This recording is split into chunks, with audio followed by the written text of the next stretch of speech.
Ndugu zangu wapendwa, tumsifu Yesu Kristo. Basi ninayo furaha kubwa kabisa kualika siku ya leo katika tafakari yetu ya neno la Mungu. Ninakumbuka kuna wakati fulani nilikwenda restaurant kwa ajili ya kula chakula cha mchana, na nilikuwa na rafiki zangu watatu, na huyu mmoja alikuwa amekaa mbele yangu. Kwa hiyo akaniambia wakati tunakula, akaniambia, "Father, unajua hao watu walioko hapo nyuma yako hao ni Wakatoliki." Nikamwambia, "Oh, kumbe unawafahamu?" Akaniambia kwamba hapana, siwafahamu. Nikamwambia, "Sasa umejuaje kwamba ni Wakatoliki kama wafahamu?" Akaniambia kwamba nimeona wanafanya ishara ya msalaba. Maana yake kwa jina la Baba na la Mwana na la Roho Mtakatifu. Ndugu zangu wapendwa, leo tunaadhimisha sherehe ya Utatu Mtakatifu. Hili ni fumbo la msingi kabisa katika maisha ya Ukristo, katika imani ya Kikristo. Ni fumbo ambalo linatufundisha kwamba kuna nafsi tatu katika Mungu mmoja. Kuna nafsi tatu tofauti katika Mungu mmoja. Na hizi nafsi tatu maana yake Mungu Baba, Mungu Mwana na Mungu Roho Mtakatifu wanashiriki au zinashiriki katika asili moja ya kimungu. Zina hadhi sawa, zisizogawanyika na zina umilele. Hizo ndizo sifa za hizi nafsi tatu. Ndugu zangu, hili ni fumbo ambalo akili ya mwanadamu kwa kweli haiwezi kuelewa kabisa au kulifahamu kwa jinsi ya urahisi, kwa sababu nikiweka kwa lugha ya kimahesabu ni sawasawa na kusema 1+1=1 upate 1 badala ya 3. Unaona, akili inakuwa ngumu sana kuelewa kwa jinsi ya kawaida. Kwa hiyo ndugu zangu, huwezi kabisa kulifananisha ili fumbo na jambo la kihesabu kama la namna hiyo, kwamba kutafuta akili iweze kulielewa. Ni fumbo la imani yetu, ni fumbo la imani ya Kikristo. Sasa ni fumbo la kuishi na kuliamini, sio fumbo la kulichambua, sio fumbo la kulichambua kisayansi. Hapana, ili ni fumbo ambalo tunalielewa kwa moyo, tunalielewa kwa imani na sio kwa sayansi. Mtakatifu Sirili alijaribu sana kulifafanua ili fumbo kwa lugha rahisi, aweke kwenye lugha na namna ambayo labda watu wataweza kuelewa kwa urahisi. Kwa hiyo yeye aliamua kutumia mfano wa jua. Akasema kwamba Mungu Baba ni jua lenyewe, alafu Mungu Mwana ni ule mwanga, ni ile miali, ule mwanga wa hilo jua, alafu Mungu Roho Mtakatifu ni lile joto, kwamba hivi vyote vitatu vinapatikana kwenye jua moja. Ni jua moja, lakini tunaona mwanga, tunaona miali, tunaona joto. Anajaribu kueleza kwa namna ambavyo labda itakuwa ni rahisi kulifundisha. Ni katika kutafuta kulifundisha. Naye Mtakatifu Yohane Maria Vianney naye akatafuta kulieleza, kulifundisha kwa namna ambavyo waumini wake watalielewa kwa urahisi. Kwa hiyo akaamua kutumia mfano wa mshumaa unaowaka, mshumaa unaowaka na ua la rose au ua la waridi pamoja na maji yaliyo kwenye vyombo. Kwa hiyo huyu Mtakatifu Yohane Maria Vianney akasema kwamba unajua moto, kwa mfano mshumaa unavowasha, ule moto una rangi, ule moto una joto, ule moto una umbo, lakini vyote hivi ni udhihirisho wa moto mmoja. Akatumia pia asili, mfano wa waridi, ua la waridi. Akasema kwamba ili ua lina rangi, ili ua lina harufu, ili ua lina umbo, lakini vyote hivi ni waridi moja, ni ua moja la waridi. Vile vile maji. Ukichukua maji, ndugu zangu, maji unaweza kuyachemsha, utapata mvuke. Maji unaweza kuyagandisha, utapata barafu, yatakuwa magumu, utapata barafu. Akasema kwamba hivi vyote, hali hizi zote tatu zipo katika kitu kimoja ambacho ni nini? Ni maji. Unajua, kwa hiyo yanaweza kuchukua hali tofauti. Sasa ndugu zangu, hii yote ni struggle ya hawa watakatifu katika kufundisha hili fumbo, ili watu waweze kupata walau kidogo kuelewa fumbo hili ambalo ni gumu kulielewa exactly. Ni ngumu kueleza tukapata lile fumbo lenyewe lilivyo. Ndugu zangu, vivyo hivyo Mungu mmoja huyu anajifunua kama Baba, anajifunua kama Mungu Mwana, kama Mungu Baba, kama Mungu Mwana na kama Mungu Roho Mtakatifu. Anajifunua namna hiyo. Sasa swali ambalo labda wengi tungejiuliza kwamba je, Utatu Mtakatifu huu una msingi gani katika maandiko matakatifu? Unajua, kwa haraka tu, unajua unaweza ukaona kwa urahisi zaidi katika Agano Jipya. Imaanishi kwamba katika Agano la Kale haipo, hapana, ipo. Lakini kwa urahisi sana katika Agano Jipya unaweza kuona wakati wa kupashwa habari kwa Bikira Maria, kwamba malaika wa Bwana alitumwa na Mungu kuja kwa Bikira Maria kumpasha habari kwamba atakuwa mama wa mkombozi. Wakati sasa hapa tunaona Mungu alimtuma huyu malaika, alitumwa na Mungu kwa Bikira Maria, alitumwa na Mungu Baba. Alafu Roho Mtakatifu akamshukia Bikira Maria, na alipomshukia Bikira Maria, mwana wa Mungu akatwaa mwili katika tumbo la Bikira Maria. Kwa hiyo mwana wa Mungu manake Yesu, nafsi ya pili ya Mungu, ikatwaa mwili. Kwa hiyo Mungu Baba, nafsi ya kwanza ya Mungu, anamtuma malaika. Roho Mtakatifu, ana nafsi ya tatu ya Mungu, anamshukia Bikira Maria, anamfunika kwa Mungu ule. Alafu nafsi ya pili ya Mungu, Yesu, anatungwa mimba kwenye tumbo la Bikira Maria. Sasa wengi huwa tunapata shida labda kuelewa hapo, kwa sababu tunafikiri kwamba Yesu alianza kuwa Mungu kwenye tumbo la Bikira Maria. Hapana. Yesu alikwenda kwa Bikira Maria kwa ajili ya kuchukua mwili, azaliwe, awe mwanadamu, na anakuwa mwanadamu kwa sababu ana mission ya kuitumia ili aweze kufulfill mission hiyo ya ukombozi. Kwa hiyo Yesu hakwenda kwenye tumbo la Bikira Maria akiwa sio Mungu. Yesu alikuwa tayari ni Mungu, anakwenda kwa Bikira Maria kuchukua mwili, afanyike Imanueli, Mungu pamoja na sisi. Na ndio maana Yesu ni Mungu kweli. Alipozaliwa anakuwa ni Mungu kweli na mtu kweli. Okay, hilo tuliacha. Jambo la pili, tunapataje kuona ili fumbo la Utatu Mtakatifu kwa urahisi zaidi kwenye maandiko matakatifu? Pia ni wakati Yesu anabatizwa.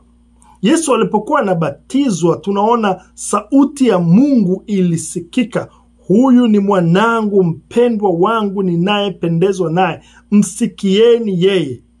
Kwa hiyo sauti ya Mungu Baba inasikika, Mungu Mwana ambaye ni Yesu anabatizwa, na Mungu Roho Mtakatifu akashuka, akaja kwenye bega la Yesu, akashuka kama njiwa, kama hua, akatulia pale. Utatu Mtakatifu huu unajidhihirisha.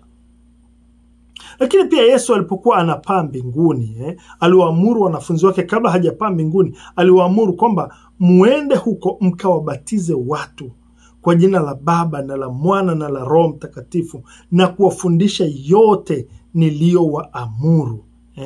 Niliyowaamuru. Wakati wa kupaa aliwaambia wanafunzi wake hayo.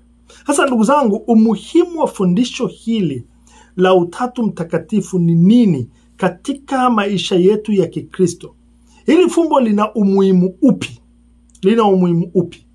Ninafikiri ni swali rahisi hili, kwa sababu tukiangalia katika kanisa au tunaposali, sala zote katika kanisa huwa tunaanza kwa kuliita jina la Utatu Mtakatifu, kwa jina la Baba na la Mwana na la Roho Mtakatifu. Lakini pia tunamaliza sala zote pia kwa kukiri Utatu Mtakatifu, kwamba tunaomba hayo kwa njia ya Bwana wetu Yesu Kristo mwanawe, anayeishi na kutawala katika umoja wa Roho Mtakatifu, Mungu daima na milele. Tunapeleka sala zote hizo, tunazikamilisha kwa kuzipeleka kwa Utatu Mtakatifu, kwa Mungu katika nafsi zake tatu.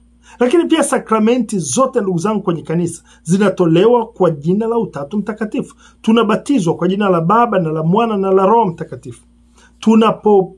Wale wagonjwa wanapopakwa mafuta matakatifu kwa ajili ya sakramenti ya mpako wa wagonjwa, wanafanyiwa hivyo kwa jina la Baba na la Mwana na la Roho Mtakatifu.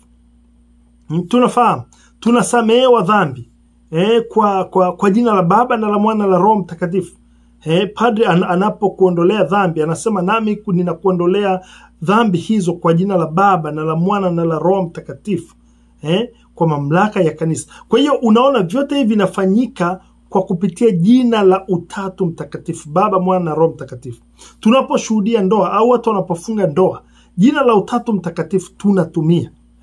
Kwa hiyo au tunapowekwa wakfu kwa mapadre, tunapopata madaraja, vyote vinafanyika kwa jina la Utatu Mtakatifu. Kwa ndugu zangu, au hata wakati mwingine tu tunapojibariki sisi wenyewe au tunapobarikiwa, padre anapokubariki, anakubariki kwa jina la Baba na la Mwana na la Roho Mtakatifu. Kwa hiyo ni fumbo ambalo tunalitumia kila siku kwenye maisha yetu. Sasa swali la kujiuliza pia, tunawezaje kuishi ili fumbo la Utatu Mtakatifu katika maisha yetu? Tunawezaje tukaliishi hili fumbo? Ndugu zangu, mimi ninaona jambo moja ambalo au mambo mawili kwa mfano. Jambo la kwanza ni kwa kuheshimu ule upekee wa kila mmoja wetu.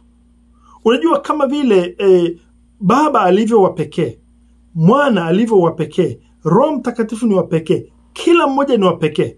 Kwa hiyo kila nafsi inamheshimu mwingine. Hakuna anayemdharau mwingine akajiona ni bora kuliko mwingine.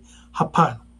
Kwa hiyo vivyo hivyo ndugu zangu, nasi pia tumeitwa kuheshimiana, kuthaminiana, kuthamini tofauti zetu, kuthamini upekee huo. Hizo tofauti zinatupa upekee wetu.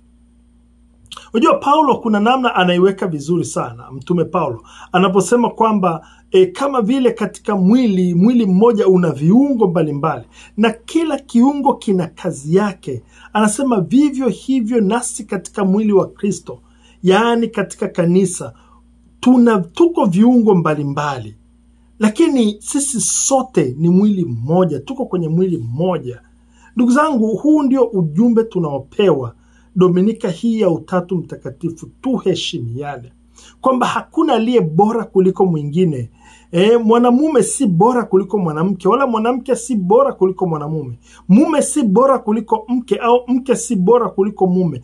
Kila mmoja ni wa pekee, kila mmoja ni wa muhimu, na tukiheshimiana hivyo, tunaona ili fumbo la Utatu Mtakatifu tunavyoliweka kwenye maisha yetu ya kila siku.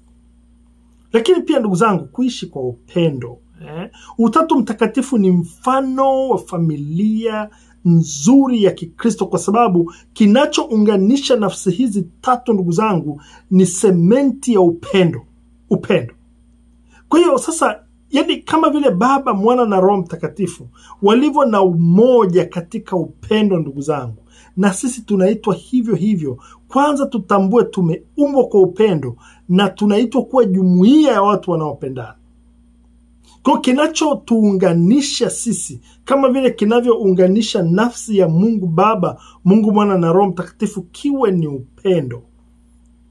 Kwa hiyo tunaitwa ndugu zangu kujenga jumuiya zetu, kujenga familia ambazo msingi wake ni upendo. Familia, ndoa ziwe msingi wake ni upendo. Makanisa msingi wake ni upendo. Jumuiya, mashule, yote haya yaunganishwe na upendo. Na mimi niseme hili, kama wananchi pia ndugu zangu, tunaitwa tuunganishwe na upendo. Tuachane na viongozi hao ambao kazi yao ni kutugawa kwa sababu ya itikadi za vyama. Laiti hao viongozi wangejua kwamba wangetambua wakasisitiza juu ya upendo. Hizi chuki tunazoziona zinazoendelea kwenye maisha ya watu huko kwa sababu tu ya vyama, ya itikadi, hizo chuki zinazojengwa ni hatari. Sasa laiti tungejua kwamba upendo unatuunganisha. Hii haimaanishi kwamba hatuna tofauti zetu. Tofauti zetu zipo, kila mmoja ana itikadi zake, Lakini hizo itikadi zisije zikatufanya tukawa maadui, tukawa tunachukiana, watu wanaonana kama maadui, kutesana. Sasa vitu vya namna hiyo havina maana. Kwa hiyo ndugu zangu, tunaitwa tuige mfano huu wa Utatu Mtakatifu, kuishi katika upendo bila collision, bila kugombana, kukwaruzana. Tunajua hizo tofauti zipo, lakini kila mmoja anaheshimu itikadi ya mwenzake, tofauti ya mwenzake, na tunaishi vizuri kwa upendo.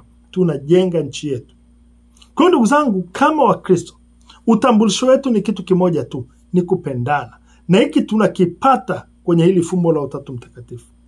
Kwa bahati mbaya, tunaishi kwenye nyakati ambazo watu siku hizi wanatambuana kwa kiwango, kwa mambo ya nje tu, kiwango cha elimu, vyeti, mali, hivyo vitu au vitu walivyo navyo. Lakini mimi ninajiuliza swali, hivi hiyo elimu ina maana gani kama hatupendani? Kwa mfano, hizo mali zina maana gani kama hupendi watu, husaidii watu? Hizo mali unazojitapatapa nazo zina maana gani? Zina maana gani? Ndugu zangu wapendwa, niseme tu kwa kusema hivi, nimalizie kwa kusema hivi, watu wengi sana wanachukua muda mrefu sana kutaka kuelewa fumbo la Utatu Mtakatifu. Lakini mimi ningewashauri kwamba hebu tafuta kuishi Utatu Mtakatifu, hapo ndipo utakapouelewa. Maana yake anza kuishi Utatu Mtakatifu kwa upendo. Upendo unazaa imani. Kwa ndugu zangu, tukiishi kwa kuheshimiana, tukiishi kwa kupendana, tukaunganishwa na kifungo cha upendo kama familia ya Mungu Baba, tutamtukuza Mungu Baba, tutamtukuza Mungu Mwana, tutamtukuza Mungu Roho Mtakatifu. Tuishi kwa kifungo cha upendo kinacholetwa na tunachopata mfano mzuri katika fumbo hili la Utatu Mtakatifu. Mungu Mwenyezi awabariki na kuwatunza, na watakia Jumapili njema yenye baraka kabisa tunapoadhimisha sherehe hii ya Utatu Mtakatifu.